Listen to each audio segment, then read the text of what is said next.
Finally made it. Hi there. Welcome, everybody, to Cast Iron Wednesday. And I can only apologize for the delays that we've had here for the last week or so. It has been quite a couple of weeks, and I'm afraid it's not over yet. Well, kind of involves my personal life that's because it's been busy enough that I've had to actually postpone last week's live. Things are not doing bad though. It's like my life isn't in danger. I'm not going to be losing my home or anything like that. So things are okay there. And with any luck, everything should be calming down very soon. Just that's how things go sometimes, as you know. And quite frankly, I really don't discuss my personal life online. And likewise, there are people who I do not talk about when they are not present because that wouldn't be fair. And that's about it for that. Other than that, though, hello everybody once again, and welcome here again to my collection. I should probably move this over just a little bit so we have a better view. There we go. Lower this a little bit. Because, yes, I mean, there are folks here who have seen my cast iron collection quite a few times by now since been doing these live videos here for almost the past 5 years. It's getting close to that point. So there are some folks who are familiar with at least some of the pans in my collection, such as old Stumpy, who is now taking a bath in the lye tank, for instance. And as such, as always, I would like to say hi to everybody who has been kind enough to be patient tonight and wait for this live video to start. And thank you very much to everyone who has been here tonight, like Handsome Stone and Rocket Caver, Clico, Cynthia Wesley. Hello, Frank Marula. Happy Wednesday. And hello, Kevin Brown and Ronald Coward. And yeah, exactly. Private is private, and that's enough for that. And Fuzzfork8, Greg Hard, and Sam Ostroff, and a lot of regular folks here who, again, you're kind enough to be patient enough to wait. And well, here's hoping that this is worth the wait, because this is the part where you folks get to ask me questions, and essentially we start discussions about cast iron and see how that all turns out. And I'm as curious as anyone as to how that might turn out. And yeah, I'm so glad I did not give them away. Yeah, no, I remember that. God, I can't believe how much the time is flying, and that I'm thinking it's been a few years already since I acquired a Red Mountain series, Birmingham Stove and Range number 14, along kind of like a companion piece to Stumpy. And I came to the conclusion that, especially being by myself, I was not going to get enough use out of two number 14 size cast iron skillets. And because of that, I ended up holding a giveaway, and I gave away that Red Mountain number 14 skillet. And I do believe the person who I gave it to, she has her own YouTube channel. What was it? Cooking with Bobby Joe, I think. And she's actually gotten a lot of use out of that skillet. So that I'm quite happy about. And hello as well to, yeah, Handsome Stone. Was Stumpy fire damage? No, actually, he was not. What I think happened was he was seasoned with flaxseed oil. Because, God, going on at least almost 10 years or so ago, I was in fact seasoning some of my pans with flaxseed oil. I've said a lot of bad things about flaxseed oil, and I mean every bit of it. And this would be proof of it. In fact, that was because back in those days, I was actually testing flaxseed oil myself to see how well it stood up to the claims of how it was the ultimate cast iron seasoning. And yeah, it definitely fell short of those claims. But as a result, that means the base layer of Stumpy seasoning has finally started flaking off. And so, especially around the sides of the pan, it was definitely, yeah, as I said, really could not, yeah, it was really just pretty much just that, starting to crack and flake off. And I had, in fact, made some attempts to re-season old Stumpy and just keep him going. But I finally decided it would probably be better, really, to strip old Stumpy down to the bare iron and start over and give him some fresh coats of seasoning. And then we will go on from there. So, yeah, this does happen quite often with cast iron. In that, well, I know there are some folks there who've had been using their cast iron pans for decades, and not only is it not flaking off, I mean, it is so thick and coated with grit that you can't even recognize the pan anymore. But on the other hand, there are other folks who you probably know that, especially after maybe a few years of use or so, it does look like the cast iron seasoning is wearing out. And so that's why we need to do that. Yeah, Lodge factory seasoning, just like flakeseed. I immediately strip as soon as I get them. Yes, that has happened with some of my Lodge pans as well. I will say that. Um, this one though was a Birmingham Stove and Range, and in fact, I had originally stripped him down completely and then re-seasoned him, but I made the mistake of using flaxseed oil. So Cynthia, you should start a YouTube channel. People, what do you all think? Well, hey, to anybody, if you feel like you want to give it a try, go for it. I mean, why not? I mean, I'm not trying to brag, but I do seem to be the exception to a number of these YouTube channels in that I've actually been doing this now for over 10 years. I'd say we're going on to like about 13 years or so I've been doing videos on this YouTube channel. And so I seem to have outlasted quite a few of them. But if you feel that you can outdo me, go ahead. I'm certainly not going to complain about any competition. And yes. Okay. Was there a weight difference between the Red Mountain number 14 and Stumpy? I do not remember, but I don't believe so. They're really BSNR. I don't really think there was that much of a weight difference between the Red Mountain series pans and the Century series pans. Although I do believe in their last days, kind of like with Wagner as well, BSNR pans definitely did get thicker and heavier.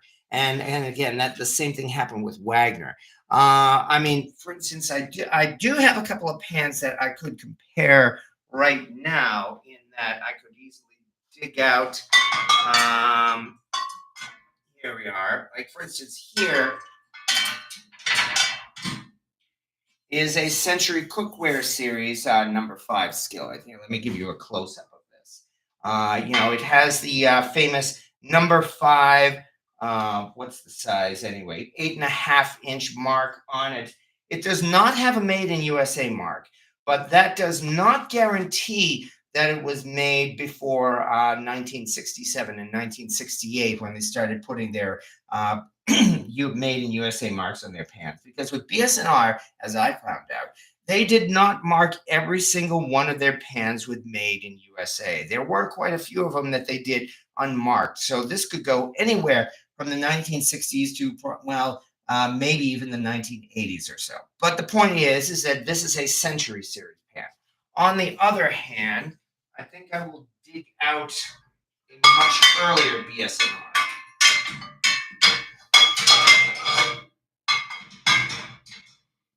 And this one, on the other hand, is a BSNR handwritten skillet.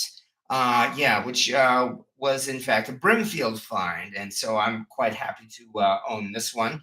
As you can see, it definitely has the hand-scribed size markings on it. So this is unquestionably Red Mountain.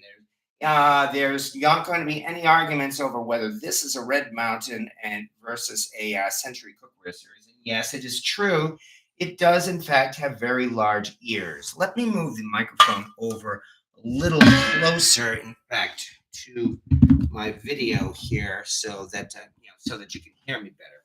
But yes, this is a handwritten Red Mountain series pan with large pour spouts or large ears, whichever you prefer, versus this more modern one, Century Cookware. And in fact, they are still practically the same size.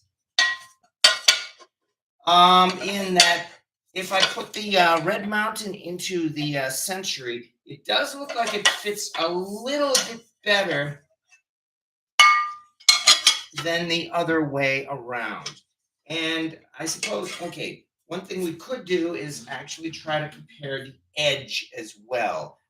In that, there we go. Actually, we'll just do it this way. Since they fit together, let's try to do this right here, and I don't want to drop them either. Here are the edges of the two pans, and even though I'm moving around and it's really hard to focus here, there really is not that much of a difference in thickness. Oh, there we go. Now we got a good part. In thickness between the edges of the two. The one on the bottom, in fact, a darker one, that is the handwritten pan, whereas the other is the Dysa automated century cookware pan. So yeah, the difference is not really that great between the older Red Mountain and the newer century cookware in terms of weight or thickness, for instance. So, which comes back to what Stumpy was compared to the Red Mountain number 14, which I did not even have a chance to give a name. And I would say for that reason that no, there was very little, if any, weight difference between Stumpy and the other number 14. The Red Mountain number 14, however, did not have a polished surface. It, in fact, did have something of a rough surface. And it was not, on the other hand, Stumpy was definitely polished. When he is stripped down, again, you'll be able to see he has the factory mill marks and everything, and he definitely has a glass smooth surface, or nearly glass smooth anyway. On the other hand, that Red Mountain number 14, as I mentioned, it's over on that other person, Bobby Joe's YouTube channel. She has gotten, as I said, she's gotten a lot of use out of that number 14 skillet, and certainly she has not had any problems with sticking either. So no, that in itself is proof that you do not have to grind down a cast iron pan in order to get a non-stick surface.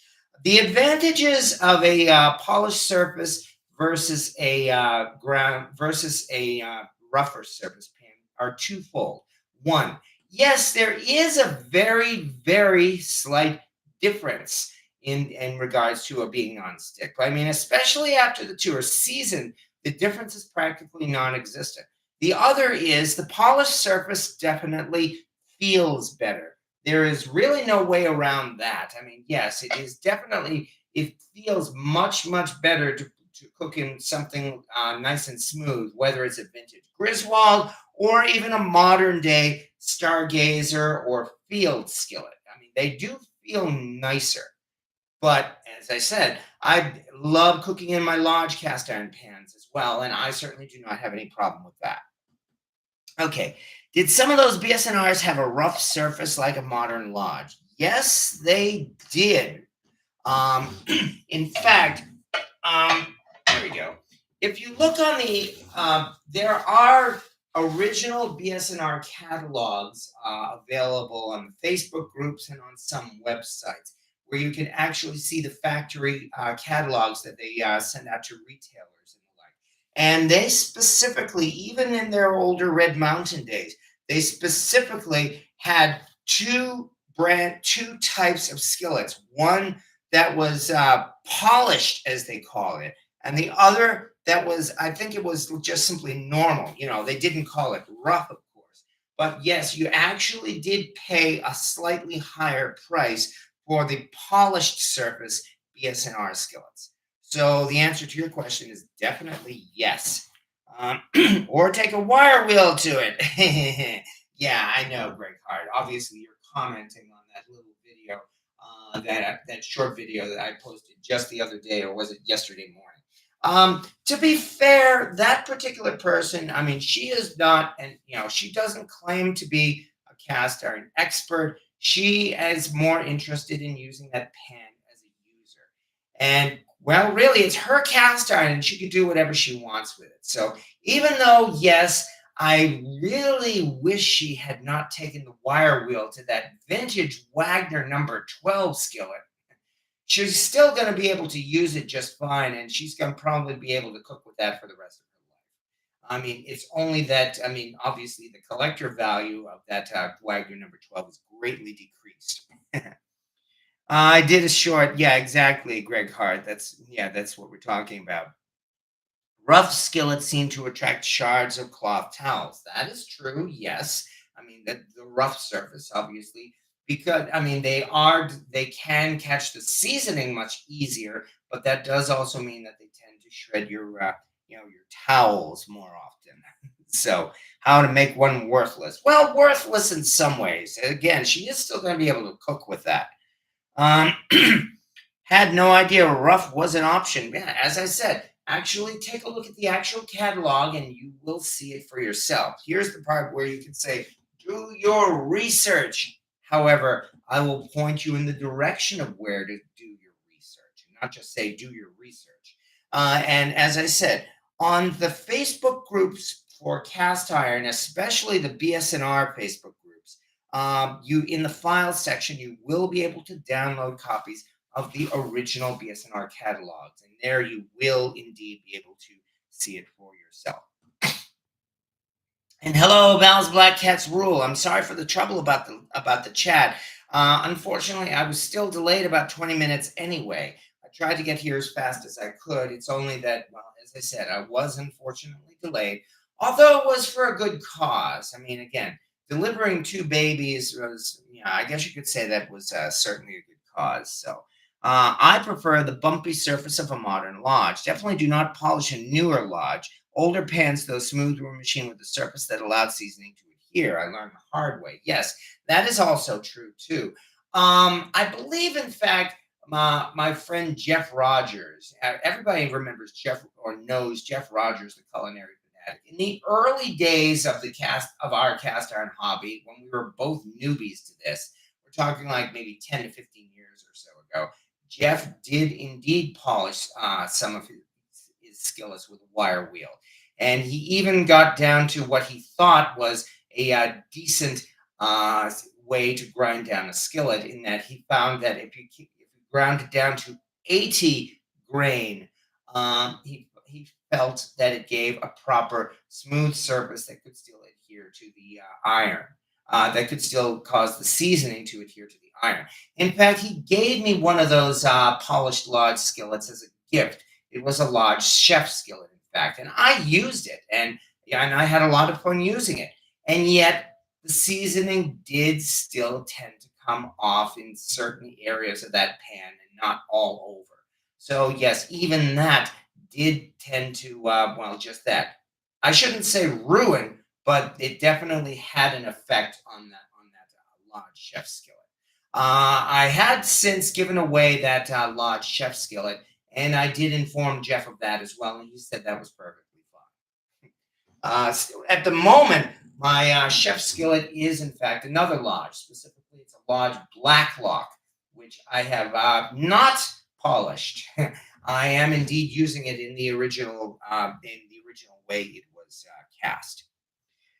I just take them into work and put them on a circular mill. Well, once again, Ronald, as you say, it's your cast iron and you can do what you want with it. So I wonder how you can mill an iron pan at home, but not affect the iron's ability to hold seasoning. I am not enough of an expert to be able to tell you that. The interesting thing, though, is that everybody who is so crazy about polishing and grinding down their cast iron pans, it's always skillets. Almost never have I seen examples of somebody trying to polish down the inside of a Dutch oven, even a large Dutch oven, which has about the same surface as a large skillet. I don't know. Maybe it's because you do less nonstick cooking in a Dutch oven, perhaps. But regardless, it's always skillets. So yeah, that in itself just shows that the whole grinding thing really doesn't make logical sense. What would be Thomas Magnani? Magnani? What would be a fair price to pay for a really good condition number 14? And it just scrolled up. What would be a good price to pay for a really good condition vintage number 14 cast iron pan? And it's scrolling up again. Say Griswold or Erie or something like that. Good enough to still cook in. A really good quality number 14. These days, I think you can expect, with a vintage pan, you could probably expect to pay over $100 for it, even with a vintage Lodge or a vintage BSNR. And it's probably still worth it, too. Griswold, on the other hand, You've seen the prices that they are selling Griswold pans for. On eBay, there will probably always be a number 14 Griswold on eBay at one time or another from any number of sellers. And that you can expect that pan to be showing on eBay for anywhere from $500, $1,000, $2,000. Of course, they can list it at whatever price they want, but there's no guarantee that somebody's going to actually pay that price for it. So, yeah. So, yeah, I mean, if I had the opportunity to buy a number 14 Griswold, but remember, I'm a cheapskate. I would say number 14 large block logo Griswold. I would probably say $500 would be my maximum for a large block logo number 14 Griswold. But like I said, I'm a cheapskate. What about a slant logo Griswold number 14? I don't know. I excuse me, I'm sorry. I lost the urge to collect Griswolds some years ago. I'm not sure why. When I first started out as a cast iron newbie, I had a great urge to be the owner of a really nice Griswold pan. And then I got that Griswold pan. And since then, I have actually managed to be lucky enough to acquire quite a number of other Griswold pans, almost all of them at really, really good deals, I think. But well, okay, it's just me personally. And here is where I can only state my opinion. I myself have developed more of a love of BS&R. And really, I would probably go out of my way for a vintage BS&R skillet. I probably would not go out of my way for a vintage Griswold skillet. They're nice to look at, but I don't know, maybe it's because I like to use my pans as well as display them. Start with an old number 3 notch or a BS&R. I have a Griswold number 12, small logo. Well, congratulations, Chad Sapp. As you probably have heard in the collectors community, first of all, antique vendors will put anything with the Griswold name, they will put it on display and give it a ridiculous price no matter what it is. Griswold experts, or so-called experts, will argue that the small logo Griswold is less valuable than the large logo Griswold. I think it's really because of the history more than anything else. Something about the older a pan is, the more valuable it is. And that seems to apply even to Lodge and BS&R as well, which is why people, including me, I will say, do tend to kind of like gravitate more towards Red Mountain than Century Cookware. Even though Century Cookware is as excellent quality as the Red Mountain ones. Maybe it's because of their history, because they're older, and because they're slightly more rare, perhaps. But regarding that, for a small logo Griswold number 12, you could probably reasonably sell that for maybe $200 or so. And I'm just tossing that number out. There might even be persons who might disagree with me on that. I'm thinking that might be a fair price for a collector, which means, of course, again, eBay is ridiculously overpriced. When you see a number 12 Griswold or just about a number 12 anything on eBay, I would probably take the eBay price and cut it at least in half, if not 1/3, before I'd consider that to be a fair deal. But again, I'm a cheapskate. Bunch in the 500 to 1,000 range. Yes, exactly. Rare up north. Haven't seen one. Sometimes people will fork out the cash to complete a collection or fill a spot. That's absolutely true. And I am not going to argue with them or say they're dumb or anything like that. If you've got yourself a good reason to pay a whole bunch of money for a cast iron pan that you really, really want, that's your business, and more power to you. I have seen people with incredible Griswold collections, and they definitely do want to complete their line of, like, say, large block logo skillets, for instance. and the like. And again, I knew one person who was trying to get a complete collection of a particular unknown or maybe recast cast iron pan, and that he had that particular series. It's the one that looks like it might be a Wagner with a very rough size number and a completely bare and flat bottom to it. Anyway, he had numbers like 3, 5, 7, 8, 10, and I was lucky enough to find a number 9 at an antique mall near me for $25. I didn't get it, but I pointed it out to him and he was able to go and get it. So yeah, I was happy about that. I'm not going to use it. Use all my cast iron. Exactly, Chad Sapp. I think that's probably the best thing to do with it. Hog Wild. I have a 14 LBL with factory swirls. Nice. Which one? Would that be Griswold or would that be Lodge or BSNR? Regardless, yeah.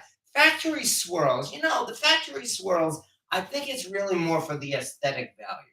It looks nice as well as giving it a polished, nice, smooth surface, of course.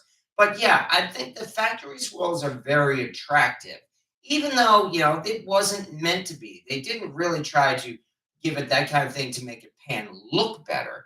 But I do agree that the factory swirls are a nice little design, and yeah, and I do think they increase the appeal of a pan.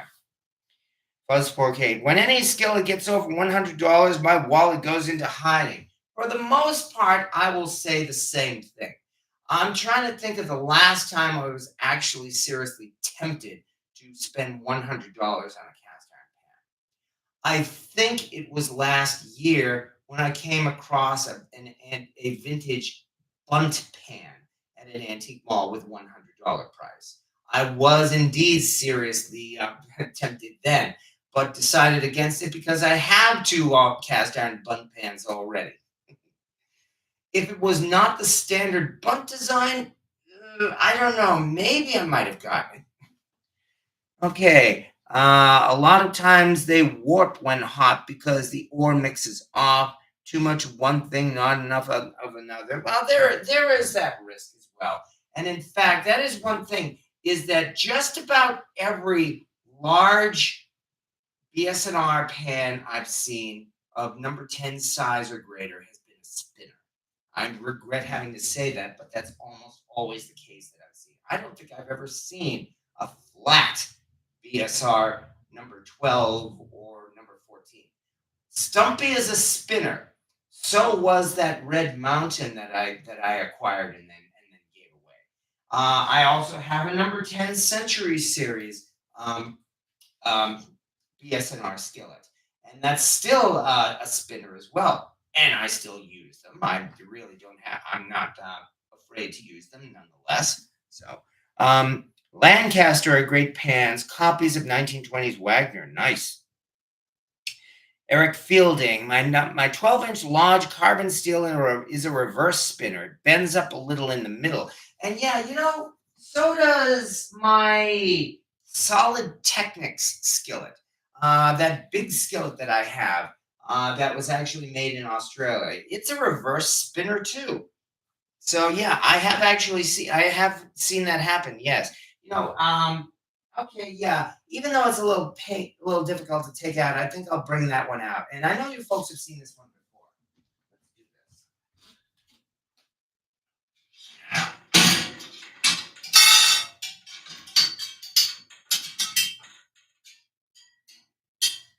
Here it is. A very attractive pan too. This made in Australia. It's upside down. This made in Australia cast iron pan from Solid Technics. And boy, this thing is heavy too. So yeah, it has a really, really attractive design to it. And this one was a Christmas present. In fact, am I seeing rust on this? No, actually, I think that might be residue. Anyway, this was a Christmas present back in 2015. Holy cow. This year, this Christmas is going to be the 10th anniversary of owning this thing. Boy, time flies. Anyway, this thing is really, really thick and heavy. Sure is attractive. And yes, it is a reverse spinner. It is very, very slightly concave in the center as well. I actually posted a video of that to a Solid Technics group, and it was deleted pretty quickly. My understanding is Solid Technics actually originally intended this to be the lid of a really big Dutch oven, but they never did get around to making that because then they discontinued their cast iron completely and have since been producing whatever they call their iron now. What do they call it? Forged iron or something like that. Anyway, yeah, Solid Technic pans are nice, yes, but I'm still glad that I was, thanks to being a Christmas present, I'm really happy to own this because it's a very unique cast iron pan. Got a little pop up here. Need to close that. Keith Brookshire, I believe the lodged carbon pans are designed to be raised in the center so they'll flatten out when hot. At least I believe I read that when they were first released. Well, that would be interesting because, yes, I do have at least one pan as well that is sort of warped. It seems flat when it's cool, and when you heat it up, then it does warp. So you might be right about that. Do you get warping even with an external heat ring? Yes, you can get warping even with an external heat ring. I do believe my Erie skillet is warped in that manner. And let me put this down because this thing is heavy. And let's bring this one out. Yeah. This one, in fact, I believe I've scored this one in, if not my very first, one of my very first antiquing trips. And this was in 2011. So I'm actually just around the 14th anniversary of owning this Erie skillet. And yes, this does have a heat ring, and yet it is still something of a spinner. The heat ring prevents it from spinning if I put it down on a flat surface. But if I cook with it, it's unquestionably something of a spinner. Not that I mind, of course. This is definitely one that I'm keeping really more for sentimental reasons more than anything else. So yes. It was in April of 2011. I'm thinking that may have been one of my very first antiquing expeditions. And in fact, we went out in mid-state New York, about maybe a little less than an hour's drive from where I'm living now, to an area of mid-state New York that has quite a few antique stores, in fact. Warping when heating may have been a molding error. That's possible. Carbon steel pans tend to warp when used on induction because they heat up so quickly on induction. Yeah, carbon steel is not perfect either. The only difference between carbon steel and cast iron and steel itself, in fact, is the carbon content. So other than that, I mean, it's all basically the same kind of metal. But I don't know. There's this, we all know about the history and the mystery and the appeal of cast iron. Maybe because it has such a history to it. Maybe it just feels so historic and vintage, and you feel like you're cooking with a piece of history. Which is why I guess, I mean, when you think cast iron, you think old. When you think carbon steel, you don't really think that old. So that might be one of the reasons. It might even be in the name itself. All right, let's put this back. Oh, damn it. Watch it. Shit. All right. Okay. Gotta hit the road literally. Well, best of luck, Honey Badger. I do hope you have fun on your little road trip there. Carbon steel pans tend to warp. Well, I do my best. I mean, it's a hobby that I enjoy, Dorothy. So that's why I tend to remember things like that. I mean, yeah, I don't remember the story behind every single pan I have here in my collection, but I do remember the stories behind, well, a fair number of them because I think it's fun and I like telling those stories. Let me bring out, for instance, Ah, yes. Slant logo Griswold number 3. I don't remember the exact year. I think this was also about 10 years or so ago. But what I do remember is in the middle of summer, I went on a road trip down towards Harrisburg, Pennsylvania. And there used to be a really big and really good flea market down there, which has unfortunately closed. I think they closed just before the pandemic, in fact. But this one had a huge indoor area, and when the weather was good, there was a huge outdoor area with vendors of all kinds. And I distinctly remember getting at one of the vendors. I got this particular Griswold for $10. So yeah, that was a score that I don't think I will forget it anytime soon. That particular flea market was interesting because it was there at that flea market that I saw and had never seen again. 12-inch Marietta skillet. Folks around Pennsylvania may remember the Marietta foundry of, well, just that, Marietta, Pennsylvania, that produced quite a bit of cast iron around the later 19th century. And there was one really, really nice Marietta number 10 size skillet. And if I remember right, it had a price tag of $50. So that is something that I think I might even be more seriously tempted by that now than I was back then. I decided not to get it because I decided $50 was too much to spend on a cast iron pan. And I really don't regret it. It's not one of those things I'm kicking myself over. I don't know, maybe because I've got all of the rest of these pans in my cast iron collection as well. It was nice to see it, but I don't feel like it was a life-changing experience to turn it down. All right, let's put this back here.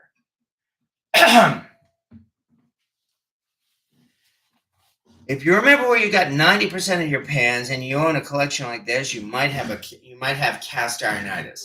Yeah, I think I could safely say I might have cast ironitis. So I did not invent the term cast ironitis. I cannot take credit for that. It was given to me again some time ago. Hello, Miss Mobley.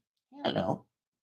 One of my first Dutch oven gatherings, in fact, when I supplied like about 4 or 5 Dutch ovens to this little gathering so that they could do some coal cooking.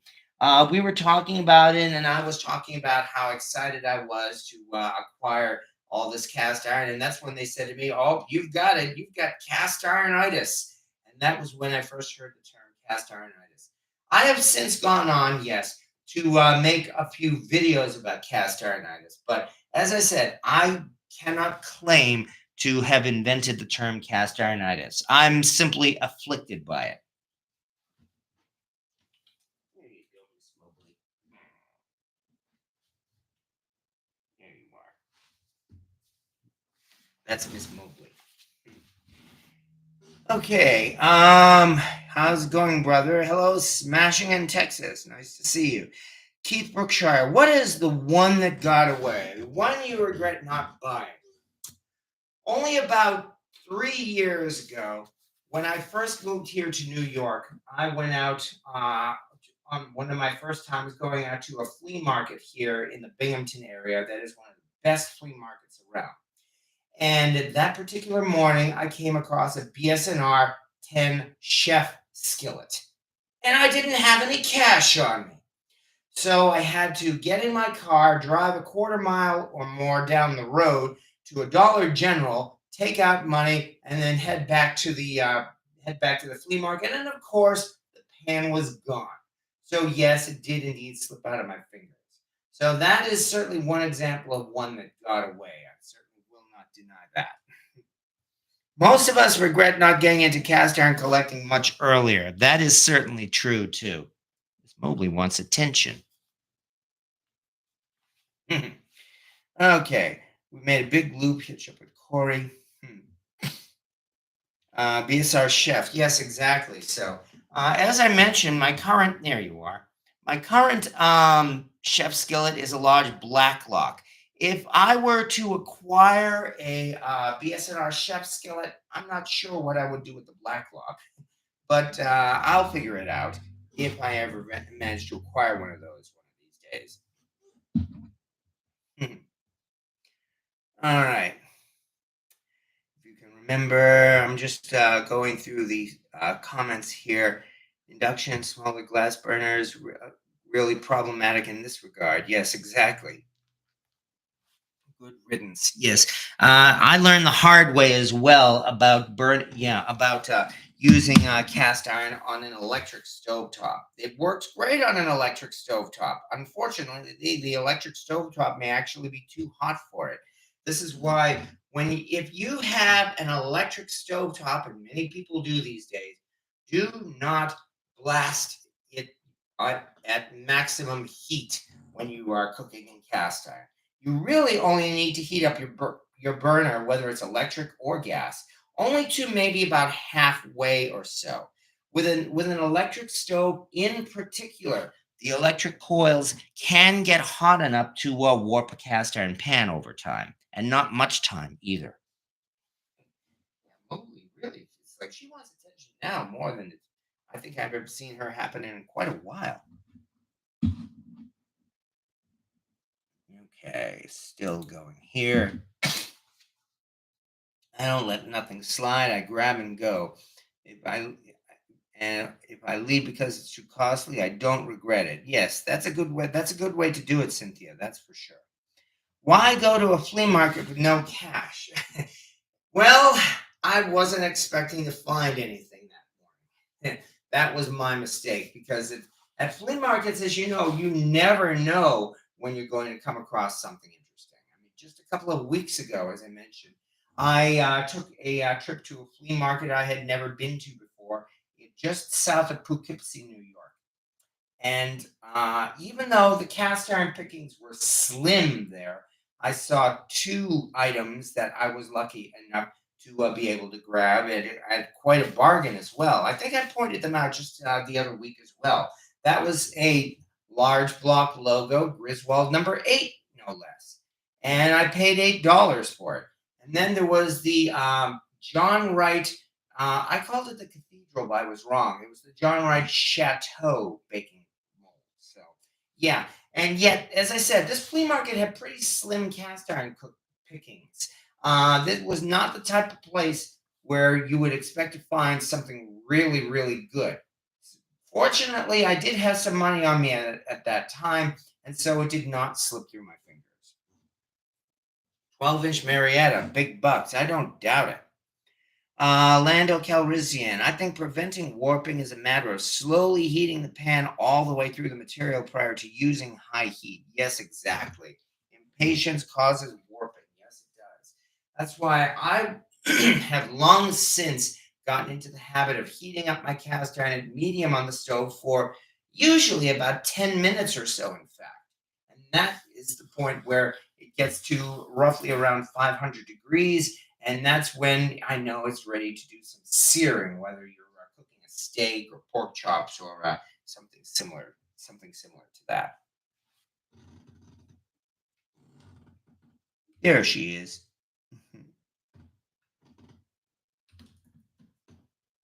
All right.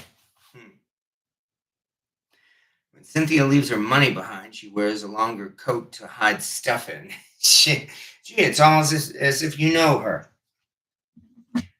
Okay. Yeah, I always preheat, but not for that long. And a deep first. Okay. I found a marked BSNR ashtray skillet for $30. Worth it? I would I would say that might be overpriced.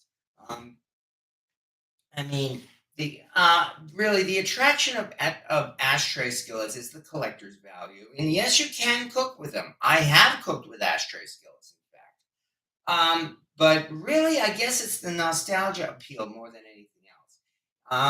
I guess I could say is if you paid $30 for a BSNR ashtray, I hope it was something that was really, really personal to you. That's why, I mean, even though I have several ashtray skillets, about the only one I've found that has been worth collecting to me has been my Spags skillet, the little ashtray from Spags in mid-state Massachusetts. And anybody from Massachusetts who remembers Spags, then you will remember they were a bargain outlet in the days long before Building 19. They were bought out by Building 19, in fact, shortly before they went out of business. Both them and Building 19, for that matter. Holds true for any material cookware, really. I had difficulty convincing my family to preheat. Now, that's certainly true, too. Any plans for a big jambalaya this year? I would love to do a big jambalaya this year if the opportunity comes up. I mean, I'm looking for excuses to break out that huge cast iron cauldron. Yeah, that huge cast iron cauldron. I've only seemed to have been able to use it like maybe every couple of years or every 2 or 3 years or so. But I would love to be able to do it again, as I said, if the opportunity comes up. Hmm. They used to give those little ashtrays for promotion. Yes, they did. In those days, they were often freebies. They gave them away for free, or they sold them at dirt cheap prices. And when I'm saying dirt cheap prices, we're talking like what, maybe 5 cents, 10 cents? Because hey, as far as they were concerned, they were ashtrays. I mean, what was the big deal with it? I mean, just like in the old days, cast iron skillets were frying pans. I mean, what was the big deal of having a frying pan? If you did something like, if you actually dropped your frying pan on the floor and broke it, or if you threw it into a big fire and ended up cracking, big deal. You just go to the store and buy another one. So, and of course, but you can say that about many antiques. That's the thing about antiques, of course. It's really, really difficult to intentionally create a collector's item. I mean, they've tried. Anybody who collects comic books, for instance, knows very well how they tried to they tried to create a collector's fad during the 1990s, and it ended up almost ruining the comic book industry. So, yes. And Lodge has, in fact, been appealing to the cast iron collectors market, as you know, especially over the past decade or so, where they have produced a very large number of cast iron skillets with all of those fancy designs on the bottom. Are all of them going to end up becoming collector's items? Probably not. I mean, granted, on eBay they'll sell anything. However, even like say with the Cracker Barrel series, the Cracker Barrel American series that they've done, well, it looks like apparently last year was the last one of the Cracker Barrel series because I still haven't seen one this year. But from the Cracker Barrel series, there are definitely some pans that I think are going to be more considered more collector's items than others. Although I suppose it also depends on what you're looking for. I mean, they made a Mount Rushmore skillet with Mount Rushmore on it. And I have not seen people going out of their way to look for it unless they want to complete the collection, of course. They did a Liberty Bell one saying, "Let freedom ring," and there might be some value with that. And then on the other hand, I mean, I've already mentioned enough times, for instance, owning the Walking Liberty half dollar skillet from 2022. Wow, 3 years ago already. And that is a pan I'm very, very glad to own. I don't know, maybe it's because of the design that I really enjoy. Let's go get it.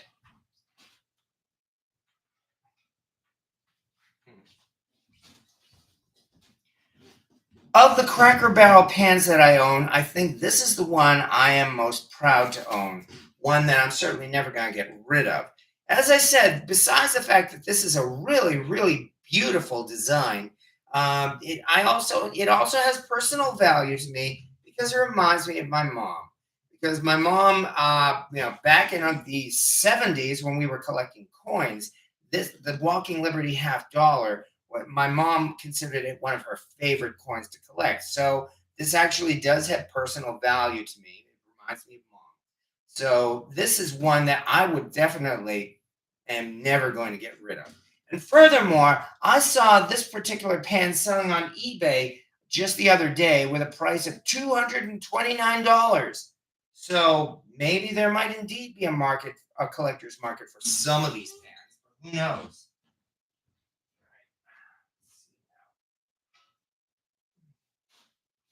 Hello, Miss Mowgli. Hello. Hello, little girl. Hello.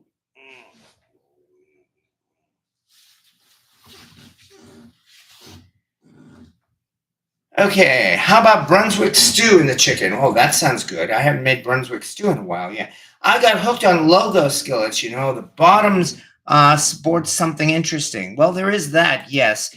And I'm sure you know as well, there's a Facebook group, especially for collecting Lodge advertiser skillets. And there's certainly no shortage of activity on there because Lodge seems to be putting out more and more of their advertising skillets every day almost. I wore patches for years before finally giving it completely up. I have the Lando Calrissian. I have the Buffalo Nickel skillet because it reminded me of the grandfather. He was a coin collector as well, and he loved those nickels. Yes, indeed. This is why I have actually posted a request, and I think Lodge heard it, but I've not seen any sign of a response that I would love to see more cast iron pans with American coin designs on them. I think that would be really cool, and I'm who knows which one of those I might go out of my way to collect.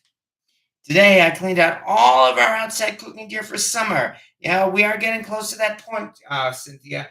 I can't believe we are now getting close to. We are less than 2 weeks to Memorial Day. So yes, we are indeed getting close to that time. It would be neat to see a pan collection in a way like the coin collection. There is that, but I suppose that's why some people are probably going to try to do a complete collection of the Cracker Barrel series, especially since now it seems to have ended. And it really wouldn't be that hard to do because they were all produced within like the last about 13 years or so. And so, Javi, how get them lit? Lit? Oh, when I was young, Troy, when I got the flu so bad, I had to quit smoking for a month. Never started back. Well, congratulations, William Hurt. And for once, I guess you could say that the flu did something good. Mercury dime number 10. Yeah, for me, I would want a skillet with the 1804 silver dollar design on it. Okay. I smoked a lot today, mostly pork shoulders. Oh, that's the best kind of smoking, that's for sure. Oh, that's what you meant. How did you get them lit? Yuck, yuck, yuck. A wheat penny skillet would be so cool. Yeah, all of which I would agree with. And who knows? Well, all we could do, I suppose, is just keep pestering Lodge.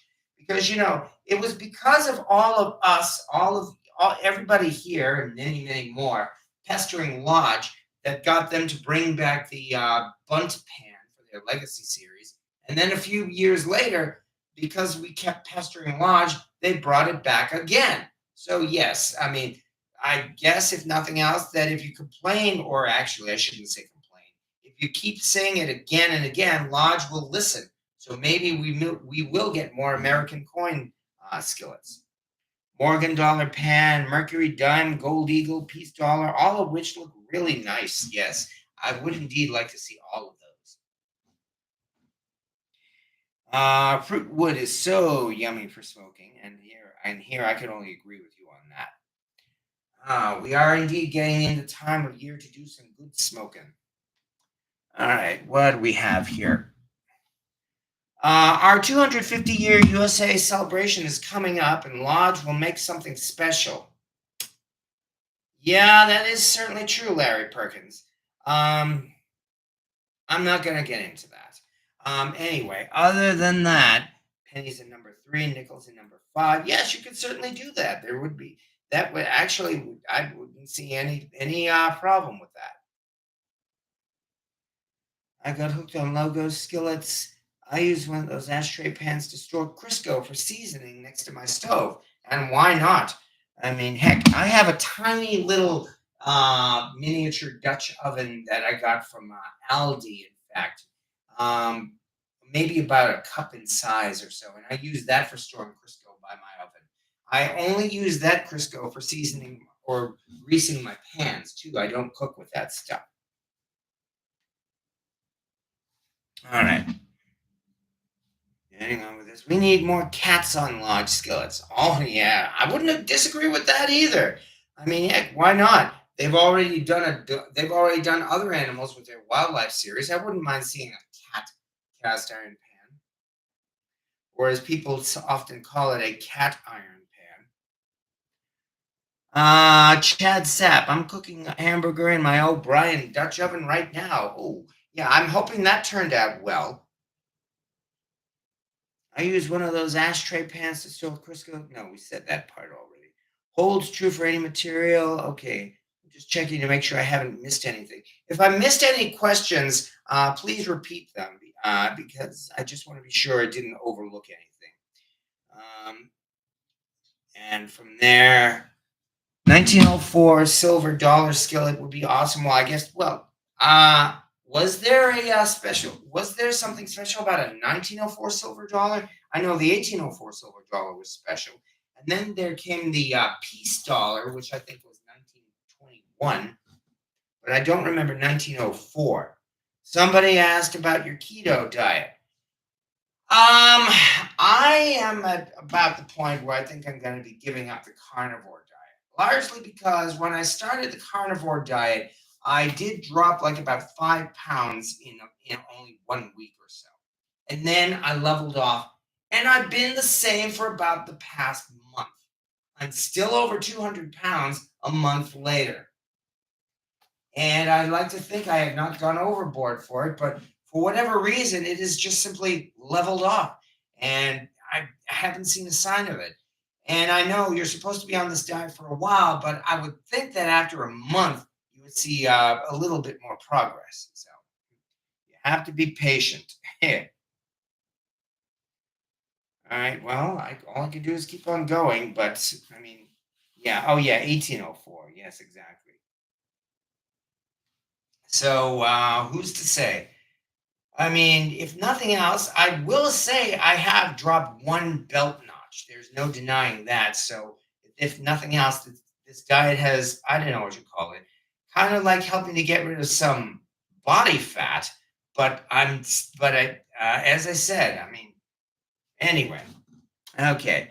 Stamps on pans would be cool, all of which, yes, it's calories in, calories out, regardless of what you eat. The Chronometer app really helps in counting calories. Hard to diet when feeding a family. Well, there is that. I mean, although I have been lucky enough to do some cooking for a lot of other people recently. So, in fact, as I mentioned, because things have gotten so chaotic over the past couple of weeks, I've fallen behind on my cooking. I'm hoping my current situation will be a little more settled within the next week or so. At which point, then I have a backlog of things that I want to cook, stuff that I meant to cook but did not have the chance to do so.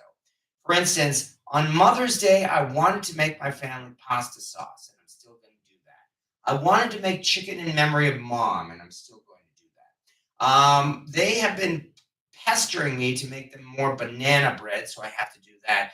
And furthermore, I still have some magic butter that I need to make another batch of brownies for. So yes, I definitely have more cooking coming up in the pipeline. It's only that, never mind. As I said, things just get crazy once in a while. But hey, I've got a roof over my head. I've got my job. So things are not doing too badly. Have you ever come across a 19th century blacklock pan? I have. In the Lodge Museum, I have. When I visited the Lodge Museum of Cast Iron, they actually have a couple of Blacklock Dutch ovens there, or a spider even. But I have never come across a pan in the wild that could be considered a Blacklock. Largely because there are arguments, as you know, in the cast iron community over what is a Blacklock pan. Like, for instance, what they call the initial skillets now. People thought those might have been the original Blacklock pans. Likewise, some of those Southern mystery skillets are believed to be possible Blacklock pans. The idea, though, is that the Southern mystery skillets are usually smaller in size than Lodge pans. Namely, an SMS number 8 is kind of like the equivalent to a Lodge number 7 from those days.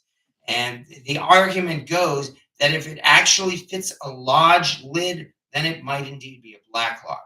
But I can't say I've ever come across one of those, I'm afraid.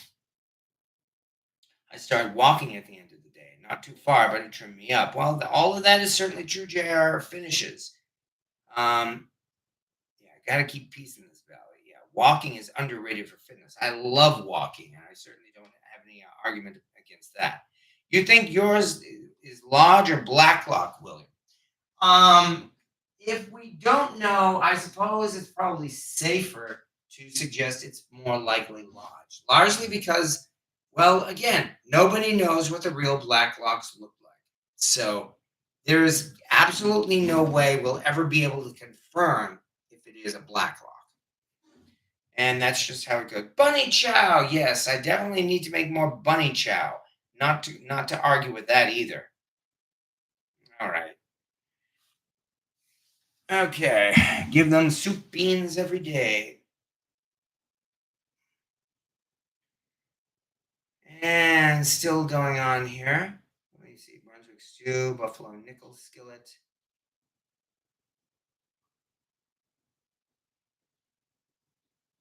All calories in and calories out. Is it too late to fire up a steak? Well, I actually don't have a steak in my fridge or freezer right now at the moment. I ate all of my steaks. I made two of them just last weekend. In fact, that was when I had company here for Mother's Day, and that was when I actually had two really nice loin strips, bone-in strip steaks, and both of them turned out well as well. So one of them was originally meant to be a Saturday night steak, and the next one was meant to be a Sunday morning steak. But because of the way the night went, one of them turned out to be a 2:30 a.m. steak, and the other turned out to be a 3 p.m. steak. So we actually had two steaks on Mother's Day, so that's not so bad. What did you put on the Finex to finally get the seasoning to stick? If I remember right, it's been a few years now. I think I used Crisby cast iron seasoning, which is a combination of Crisco and beeswax. Um, and it, but really, I think what got the seasoning to stick was using that Finex skillet more than anything else. Here, let me bring that one out for you. In that, yeah. Yes, it did take at least a couple of years or more, but I was finally able to put some decent seasoning on this Finex skillet here. As you can see, it looks like it's still a little blotchy on the surface even now.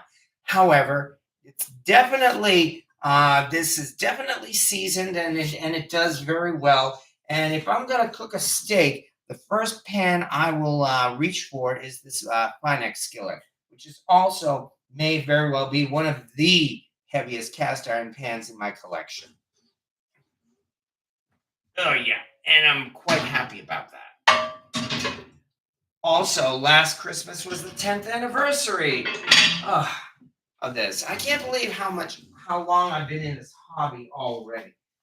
In that I'm actually approaching 14 to 15 years doing this cast iron hobby.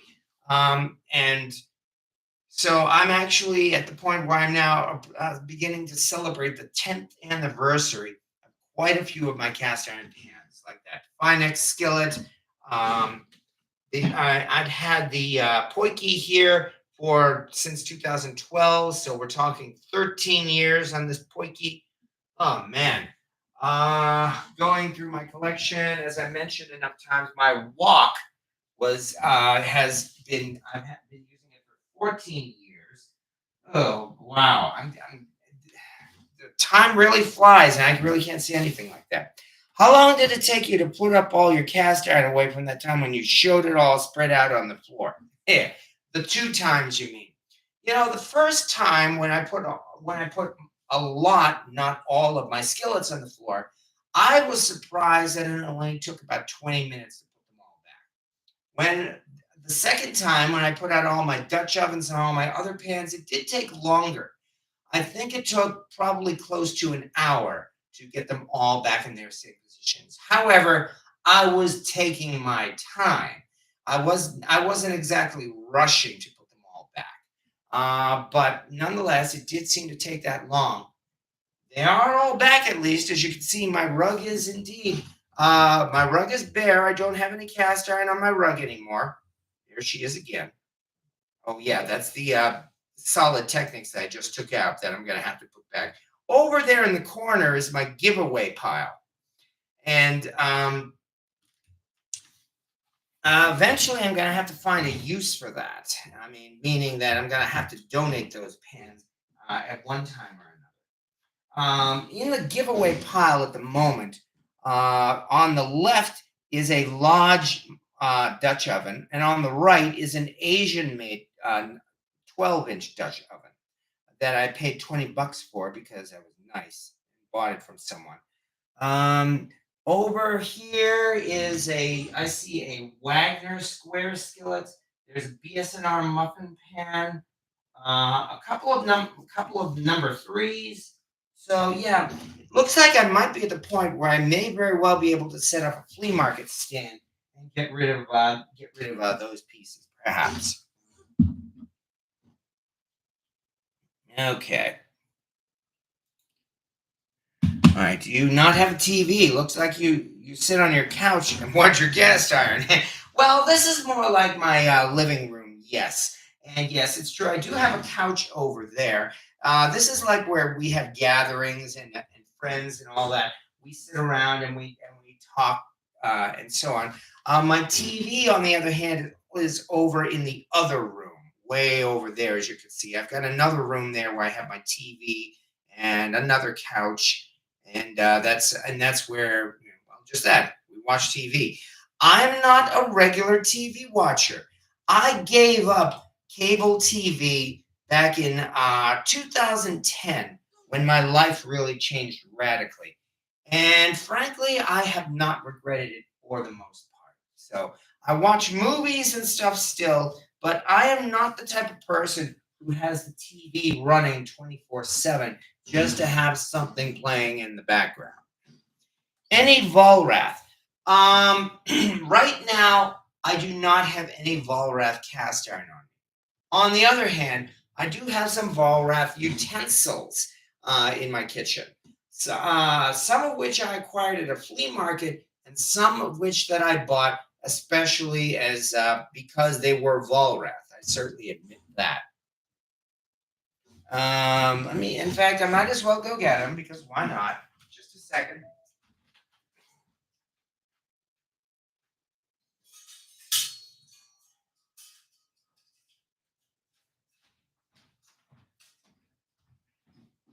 I do believe it was only a year ago. No, wait. Yes, it was a year. Was it for X Day? Might be 2 years ago, but I think it was a year ago. I was at the flea market again, and this very nice set of utensils was there, and I paid $1 for these three. You know, your usual slotted spatula, a spatula, and a spoon. And then when I looked at the logo when I looked closely at it, lo and behold, these things. Can I see? Yeah, there it is. These have the Volrath logo on it. So I was quite surprised to have acquired some Volrath pieces here. But I do not have any Volrath cast iron on me at this time. I had a Volrath lid several years ago, but that was a piece that I sold again. I think I sold it at a flea market. Do you use the oldest piece of cast iron you own for cooking still? Yes, I do, because the oldest piece of cast iron that I own is my huge cauldron. And as you've seen from the videos, including the one I made just last summer, I definitely still use my big 19th century cast iron cauldron. I still intend to make all of my pieces as users. I think I've kind of broken that rule a few times, yes, but I do my best to try to get as much use out of all my collection as I can. If there's anything I keep maybe more for sentimental value than anything, probably the few cast iron pieces I have that I inherited from my parents, like that Griswold square egg skillet, for instance. I made a video about that a couple of weeks ago. So Well, I mean, while I rarely use it, I did use it a couple of weeks ago. All right. I collect vintage Echo utensils with the Bakelite handles. Oh, nice. The cauldron catches my attention. Well, yeah, this I've already told the story of that cauldron, so I won't go into too much details about it. This was a once in a lifetime bargain, and this was an example of when I didn't let it get away. It was one of those things that if I knew that if I walked away from this particular from this particular cauldron, I would be kicking myself for the rest of my life. So that was when I made the investment and ended up with a nice vintage cast iron cauldron. And you better believe I do not regret that investment. All right. But yeah, but thank you very much as well, Beaumont resident or de Beaumont resident. All right, but yeah, just have fun with it, William. That's the best thing to do with cast iron. That's for sure. I mean, if this hobby wasn't fun, why do it? I mean, I suppose I could become a seller, and then, of course, then you'd have another reason for collecting cast iron. But I like having a cast iron collection just for the fun of it. I think that makes this a lot more appealing. At least that's my opinion. And maybe that's also one reason why I enjoy cast iron pans that are really not as collectible, and why I'm not going out of my way to collect Griswold, for instance. Because I know if you're an antique vendor, yeah, you want to get as much Griswold as you can. Me, I've just been lucky enough to acquire some Griswold pans, and I'm quite happy with that. I found you tucked back in the one you found tucked back in the cabinet has the best story. Got you into iron. Yes, that is true. That is my redneck pan. And when it was my mom as well who gave it the term the redneck pan. I think I'll bring that out, and then we might indeed be calling this a night here, because it is 9:30. All right, but let's bring this out.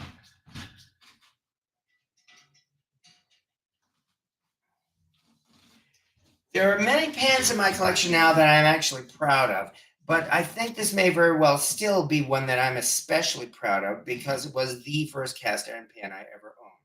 It was tucked in the back of a cabinet for 8 years, like you said, and when I pulled this thing out, it was orange with rust. And I have a lot of, and this was the pan that taught me how to use cast iron. And I don't think I warped this one. I think this one still sits flat, despite the fact that I warped my cast iron wok. But yes, this was in fact given as a wedding present back in 1992, which means I have now owned this particular large pan for 23 years. 8 of which were spent, yes, in that shelf. That's true. But it was and I've given this pan enough use that even though it is a large pan, it has a nice smooth surface. And that smooth surface comes from the seasoning and maybe from using metal utensils on it too. I did not grind down this pan, and I am so glad that I never ground down this pan. All right. I didn't see any lamb mold cakes this year. That's again because things have been so crazy. And I should probably make a lamb mold cake as well, that's for sure. Haven't had a TV in 4 years. On the other hand, look at old Hog Wild Huey go. Hardest working picker in the land. He seems to run into everything. Yeah, 33 years. Well, congratulations, Bets, as well. But it's different for everyone. I mean, as I said, I am quite glad that I own my collection really for fun. And I'm doing my best not to be a hoarder. And at least, if nothing else, I'm really cooking for the fun of it. And I especially like the fact that I can cook for other people, including I guess you could call them my new family. So I'm quite happy about that. All right, let me put this down. Okay, and I certainly do appreciate as well, as I mentioned, that you folks here were kind enough to wait because this video was delayed again. And I can only do my best to promise you, and I hope I can keep this promise, that next week the video will not be delayed, and we're gonna finally get into some decent cooking here. I'm actually at the point where I miss cooking because I haven't had much of a chance to do so.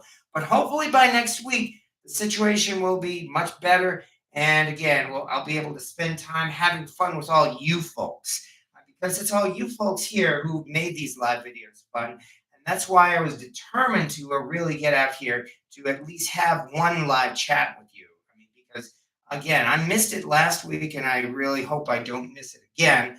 And yeah, 1992 to 2025 is 33 years. Did I say 1992? Then I'm wrong. It was a it was a wedding present in 2002. I was not married in 1992. I was wrong about that, and I apologize. Okay, last year and this year I vowed to rotate cooking in my cast irons and been very successful. And again, congratulations for that. And thank you as well to Black Cat Val's Black Cat's Rule. Because yes, as I said, again, I enjoy these chats here. I enjoy making these videos, and I especially enjoy having fun with cast iron, and that's what I certainly intend to keep doing. And if you want to start up your own cast iron channel, more power to you. I mean, like for instance, Honey Badger, for example, who's getting himself into something of a regular on Thursday nights. So yes, because the most important thing really is always to have fun. You'll love the bread pans. The bread will fall right out of them when baked. That is also true. But I can only thank you, everybody, once again for taking the time out to visit my channel here. As always, I'm very grateful to everybody who's been kind enough to show up. I do my best to keep everybody entertained, and I hope I haven't bored anyone. But especially, as I said, all we can do is just keep having fun and be safe. And we will do all of this again next week. So thank you again. And thank you as well to Val's Black Cat's Rules and to Beaumont Resident and Fuzzfork Aid and Lando Calrissian and Clico. Thank you once again. What's cooking next week? Well, I'll find out what's cooking next week probably by next week. I almost never seem to know what I'm cooking.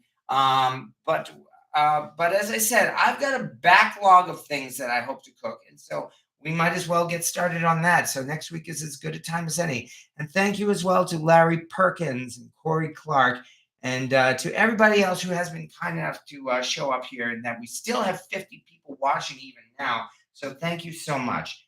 Thank you to everybody. And I guess all I can say, as always, is that we will end this and see you next Wednesday.